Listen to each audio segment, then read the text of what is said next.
আসসালামু আলাইকুম। দেশ এবং প্রবাসে যে যেখান থেকে আমাদের এই ডেইরি ফার্মের ভিডিও পেজ দেখছেন, সবাইকে জানাই অগ্রিম ঈদ মোবারক, ঈদের শুভেচ্ছা। আমরা আজকের এই ভিডিওতে দেখাবো মানুষের খাদ্য ভুট্টা বর্তমান সময় গরুর প্রধান খাদ্য হিসেবে ব্যবহৃত হয়।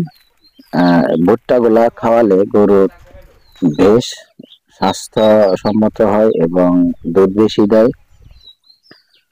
আজকে আমরা আমাদের খামারেরই গরুর জন্য ভুট্টা জমি থেকে কাটবো এবং কেটে কিভাবে এনে এটাকে সাইলেজ পদ্ধতিতে গরুকে খাওয়ানো হয় সেই ভিডিওটি আমরা তুলে ধরার চেষ্টা করব। সবাই আমাদের পাশেই থাকবেন।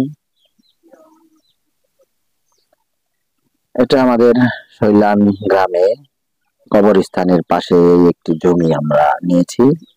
1 শতক জমি ভুট্টা 650 বা 700 টাকা শতাংশ পড়ে। 1 শতক জমিনে ভুট্টা প্রায় আমরা 10টা গরুকে খাওয়াতে পারি একদিনে। এতে করে 10টা গরুর কাঁচা ঘাসের যোগান হয়, দানাদার খাদ্য কম লাগে।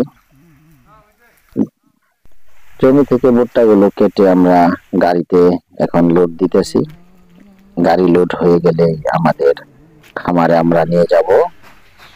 সাথে আছে দুলাল ভাই, নাতো ভাই ও আমাদের সাহেব। আমরা খামারে পৌঁছে গেলাম।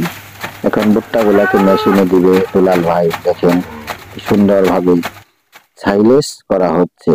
সাইলেজ বলতে আমরা বাংলা কথায় যেটুকু আমরা বুঝি, সাধারণ মানুষের ভাষায় ভুট্টাগুলোকে বা খেরগুলোকে ছোট ছোট ছোট ছোট করে কেটে কেটে গরুকে খাওয়ার উপযোগী করে দেওয়া।